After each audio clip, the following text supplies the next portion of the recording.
ହାଇଦ୍ରାବାଦ ପାଇଁ ବାହାରିଲି। ଭାବୁଛି କ'ଣ ନେବି କ'ଣ ନାହିଁ, କ'ଣ ଛାଡ଼ିଦେଲି କି କ'ଣ ତାହେଲେ ନେବାର ଅଛି ଭାବି ଭାବି ସଜଉଛି। रुको जरा ମୁଁ ବି ବାହାରିଲି ପ୍ୟାକିଂ କରିବାକୁ। ଭଉଣୀକୁ ଛାଡ଼ି ଯିବି ତ 2 ଦିନ ତ ରହିବି ହିଁ। ଆଉ 2 ହଳ ଡ୍ରେସ୍ ରହୁଛି, ତା ସହିତ କିଛି ଦରକାର ଜିନିଷ। 1 hour later. ସକାଳୁ ସକାଳୁ ବାହାରି ଗଲୁ। ନୂଆ ଡ୍ରେସ୍ ପିନ୍ଧି ତ ଦେଖେଇବିନି କେମିତି। ଆଉ ମୋ ଭଉଣୀ ସେ ବି କୋଉଠି ପଛୁଆ ରହିବ।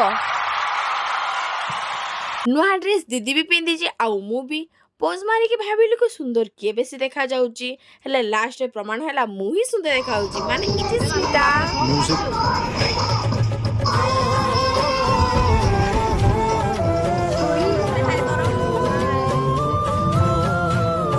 ସାଙ୍ଗ ଘରେ ପହଞ୍ଚିଲା ପରେ ଆମେ କହିଲୁ ଟିକେ ପିଜ୍ଜା ପାର୍ଟି ହେଇଯାଉ। ଆଉ ଖାଇବାଟା ବହୁତ ବଢ଼ିଆ ଲାଗିଲା। ଆପଣମାନେ ତ ଜାଣିଛନ୍ତି ଖାଇବା ଯୋଉଠି ମୋ ଭଉଣୀ ସେଇଠି। ବାହାରି ଗଲି ହାଇଦ୍ରାବାଦକୁ। ଘର ଛାଡ଼ିକି ଯିବାର କଷ୍ଟ ଆମ ଝିଅମାନଙ୍କଠୁ ବେଶୀ ଆଉ କିଏ ବା ଜାଣେ।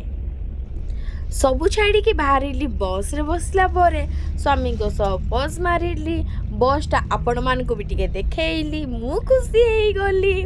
ଖୁସି ହେବା ସହ ସ୍ୱାମୀଙ୍କ ସହିତ ବହୁତ ମଜା ମସ୍ତି ବି କରିଲି। ସ୍ୱାମୀଙ୍କୁ କହିଲି ମୁଁ ବି ପୋଜ୍ ମାରୁଛି, ତମେ ବି ପୋଜ୍ ମାର। ସେ ବି କହିଲେ ଚାଲ ମୁଁ ବି ଟିକେ ଷ୍ଟାଇଲ୍ ମାରିଦିଏ। ପହଞ୍ଚି ଗଲି ଫାଇନାଲି ମୁଁ ହାଇଦ୍ରାବାଦରେ। 6 hours later.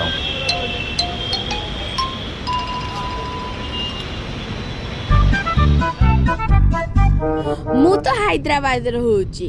ମୋ ଭିଡ଼ିଓ କୋଉ ଏରିଆକୁ ଯାଉଛି ଆପଣମାନେ ମୋତେ ଟିକେ ଜଣେଇବେ କି କମେଣ୍ଟ ସେକ୍ସନରେ।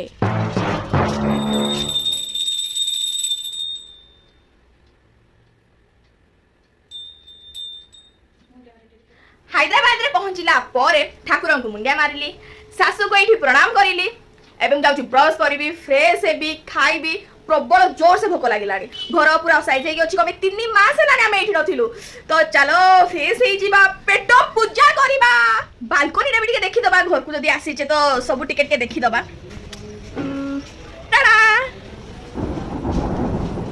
ସଫା ଅଛି ତ ତମ ପାଇଁ ମୁଁ ହିଁ ସଫା କରିଥିଲି।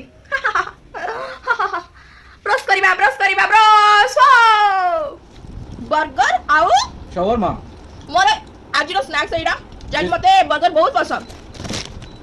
crispy chicken burger ଆଉ lebanese chicken shawarma। ମୁଁ ବି ଖାଇପାରୁନି। କାମ କରି କରି ମୋ ଭଉଣୀ ପୁରା ଥକିଗଲା।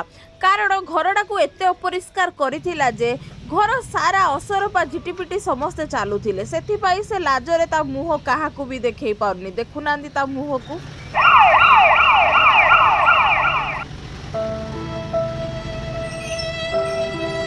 ଦେଖନ୍ତୁ କେତେ ସୁନ୍ଦର ଦେଖାଯାଉଛି ନା।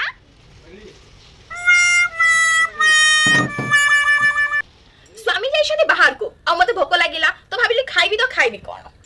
ତ ମୁଁ ଖାଉଛି ସୋୟା ଷ୍ଟିକ୍, ତା ସହିତ ଏଇଟା ପାଣି ଭଳି ଦେଖାଯାଉଛି କିନ୍ତୁ ପାଣି ନୁହଁ, ମୁଁ ଅଧା ପିଇ ଦେଇଛି। ଏଇଟା ହଉଛି ମ୍ୟାଙ୍ଗୋ ଆଣ୍ଡ ପ୍ୟାସନ ଫ୍ରୁଟ୍ ଫ୍ଲେଭରର ଫ୍ରୁଟ୍ ଡ୍ରିଙ୍କ୍। ମୁଁ ଅଧା ପିଇ ଦେଇଛି, ଯାହାକି ଭଲ ହିଁ ଲାଗୁଛି, ଟେଷ୍ଟ ଅଛି। ଆମେ ସ୍ୱାମୀ ସ୍ତ୍ରୀ ବୁଲିବାକୁ ବାହାରିଲୁ। ମୋ ସ୍ୱାମୀ ହ୍ୟାଣ୍ଡସମ୍ ଦେଖାଯାଉଛନ୍ତି ନା? ହଁ ମୁଁ ଜାଣିଛି। ମୋ ସୁନ୍ଦରିଆ ସ୍ୱାମୀଙ୍କଠୁ ନଜର ହଟେଇ ଟିକେ ବାହାର ଭ୍ୟୁଟି ଏନ୍ଜୟ କରିଦେବା। ହଁ ମୁଁ ଜାଣିଛି ମୋ ହସଟା ବହୁତ ସୁନ୍ଦର। ଭିଡ଼ିଓ କେମିତି ଲାଗିଲା କମେଣ୍ଟରେ ଜଣେଇବେ। ଟାଟା।